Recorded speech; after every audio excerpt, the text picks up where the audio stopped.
Hi everybody, in today's video I'll be demonstrating a foundation application using Cinema Secrets foundation on our model Cleo. I'm using the Cinema Secrets foundation. This is the 5-in-1 Pro palette. It's the 200 series and it's for medium to deep olive undertone. This foundation is one of my favorite foundations to have in my kit, especially for deeper skin. I love the color range that they offer. I love the finish of the foundation and I love that you get all of these shades in one palette. So in this video as well, you'll be able to see me use a couple of different shades from the palette to create a foundation application that has definition, a natural finish, and a nice amount of coverage. I'm starting this video with a foundation swatch and then we'll move into the foundation application. This is Cleo's before photo. Now her skin is pretty perfect, but there are a couple things that I want to point out, and these are things that I'm going to be keeping in mind with this foundation application. We can see that the skin down the center of her face is a little bit lighter than the skin that's closer to her hairline, around the perimeter of her face, around her mouth, and on her neck. This is something that is very common in a lot of different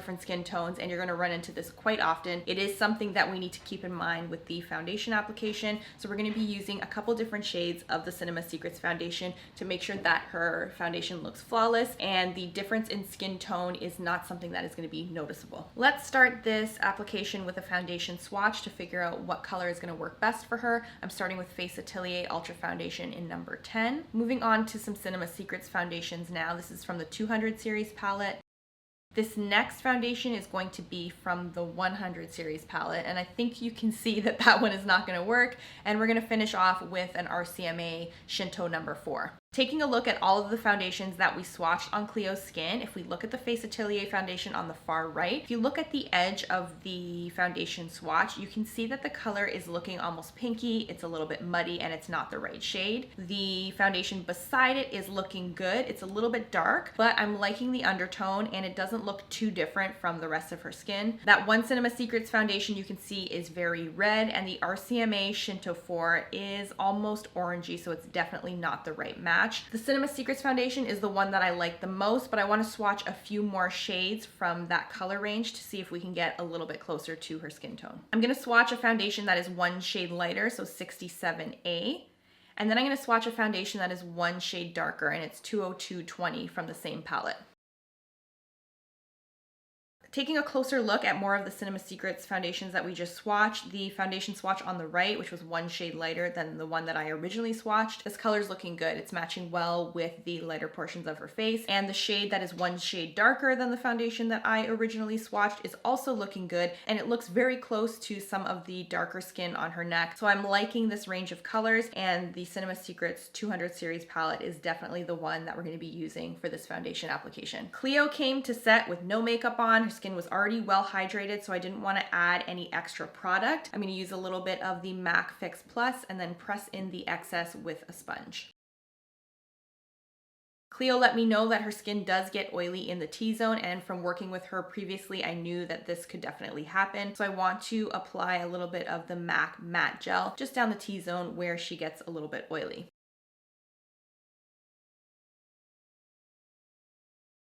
Prepping her lips with a little bit of lip balm. You can use any lip balm that works for you. I have the First Aid Beauty Lip Therapy in my kit, so I'm going to use that up.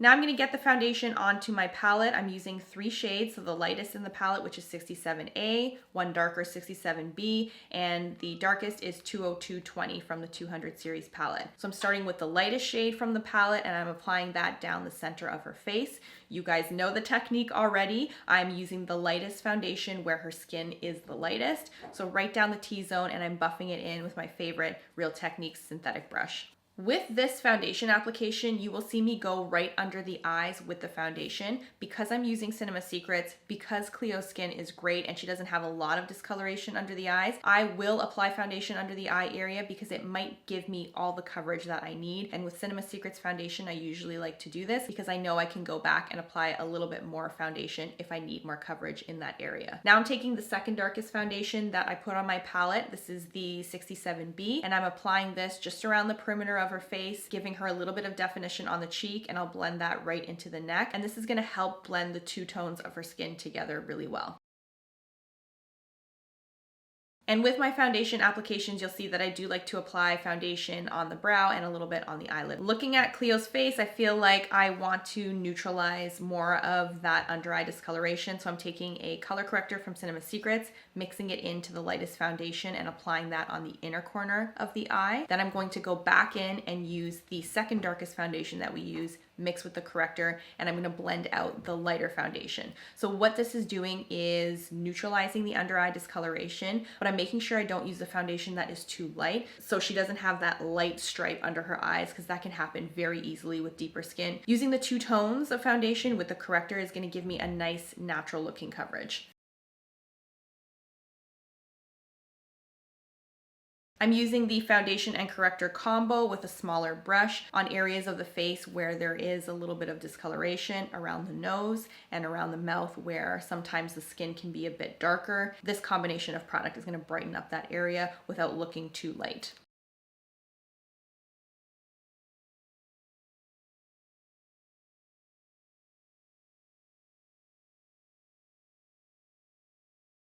I'm setting the product under the eye with a Mercier translucent setting powder. The setting powder that comes in a deeper tone is actually too dark for Cleo's skin, so I'm sticking with the original. And I do like to set this foundation in certain areas as I'm working on the foundation application, especially under the eyes, so the foundation doesn't move or crease. Looking at the foundation so far, I want to add even more dimension to Cleo's skin. I still feel like it's looking a little bit flat, so I'm using the darkest shade of foundation that we swatched from the Cinema Secrets palette, and I'm using a smaller brush to give her skin more definition. I'm going to apply this darker foundation along her hairline, into her cheek, and just under the jawline. One of the reasons why I like to use a smaller brush, one, it gives me precision, and two, when you're working close to the hairline, you need to make sure that you have control of where the foundation or concealer or powder is going. With darker hair, if you get foundation on the hairline, it will show, and with lighter hair, of course, you know, with those platinum blonde clients, if you get foundation on the hairline, even with clients with gray hair, the hair can look really orangey and it will pick up on camera, so be very careful about where you're applying your foundation. And of course, if there's any sleep in your model's eyes, you need to get that out as well. Finishing up this foundation application, I like to go bit by bit, little by little, so I don't over apply this darker foundation. So I'm just taking my time to blend the foundation in and create that dimension on the skin.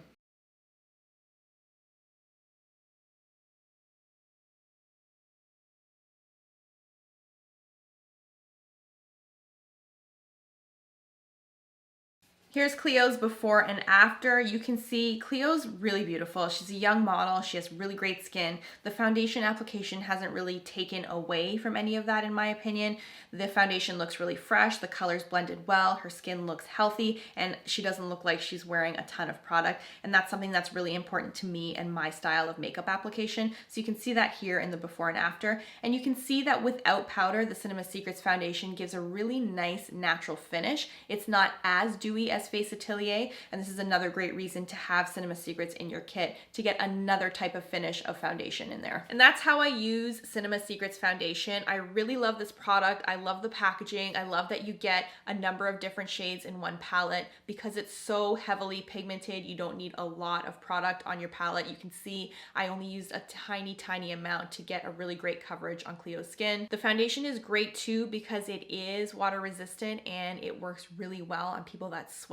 So for long days on set, for brides, for clients that are just generally sweaty people, it's a great foundation to have. And the finish of it is a little bit different from Face Atelier. It's not as dewy. So it gives you some variety in your kit that way as well. For next week's video, Cleo's gonna be back with us again. I'm gonna show you the look that I created on Cleo for a magazine called Today's Bride. I did a beauty story with them in 2017, and this beauty story was actually one of my favorite jobs that I did in 2017, and some of my favorite photos from 2017 were from this editorial as well. So I started Cleo's makeup application for this photo shoot like this with the Cinema Secrets foundation, and I built the look from there. So I'm going to show you the look that I created on Cleo for this photo shoot, and I'm going to show you how the makeup looked in real life versus how it looks in the photo, and I'm going to talk to you a little bit about doing makeup for photo shoots like that. So that's what's happening for next week's video. I hope everybody has an amazing week, and I'll see you next Wednesday. Bye everyone.